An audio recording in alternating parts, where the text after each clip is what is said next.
Glad you're back. And this is our second year of broadcasting the Atlanta Pride Parade live on Peachtree TV. But the first parade was actually held in 1970. Activists marched down Peachtree Street but didn't receive any media coverage.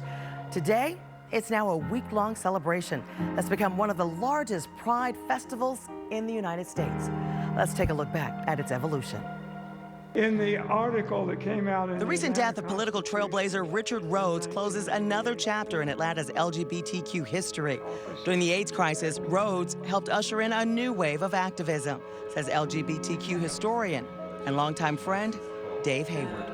AIDS made a lot of people activists that hadn't been activists before, that needed to start organizations, and we basically needed to take care of ourselves because the government wasn't helping. In 1988, Rhodes and activist Gil Robeson were the first openly gay men to run for the Georgia House of Representatives. Rhodes fought for LGBTQ inclusion until the day he died in July following a stroke. Really, the attitude was more or less about time.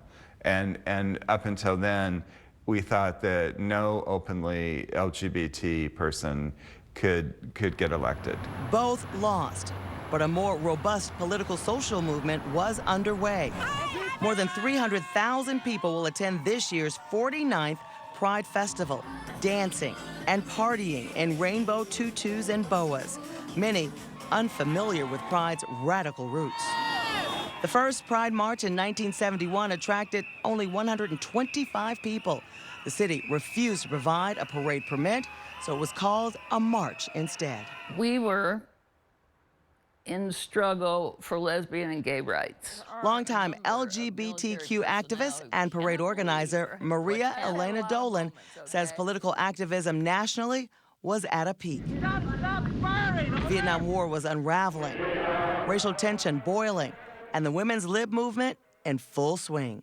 There was a lot of territory to cover. Dolan later became a face in the national movement after protesting at the 1978 Southern Baptist Convention here in Atlanta. Former beauty queen and anti-gay rights activist Anita Bryant was promoting her controversial Save Our Children campaign.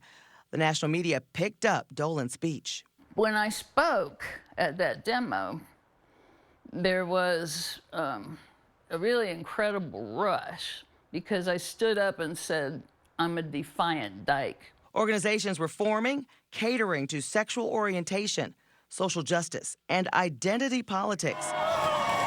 The Pride Festival continued to grow, reaching tens of thousands. And by the 80s, so did the gay community. I thought all the black gay people in America lived here. Peachtree in Midtown looked much different then, says Reverend Duncan Teague, a former activist. There were gay bars on both sides of the street for like 4 or 5 blocks. We weren't yet preoccupied with the epidemic. So it was fun. The hysteria and prejudice surrounding the AIDS crisis forced the LGBTQ community to fight even harder, says Teague. Those men who were starting to show symptoms, trying to get help, trying to get their health care together or be seen, they were outed by the disease. Despite the virus wiping out an entire generation, the Pride community continued to break barriers. Teague says that's something, when celebrating this year, people should not overlook. Atlanta got to where it was in part because of gay, lesbian, bisexual, and transgender folks of all colors. That's it for our special report, The Power of Pride, 50 Years of Struggle. Thanks for joining us and taking a look back at Atlanta's colorful history. There have been many advances when it comes to the Pride community, but let's not forget, the struggle still continues. Please join us for our live broadcast of the 2019 Atlanta Pride Parade. Peachtree TV is the only station to broadcast it. Join us from 12:30 until 4 on October 13th. We'll also be streaming the 49th annual parade live on CBS46.com, as well as on our free CBS 46 app. If you aren't watching, we hope we'll see you there.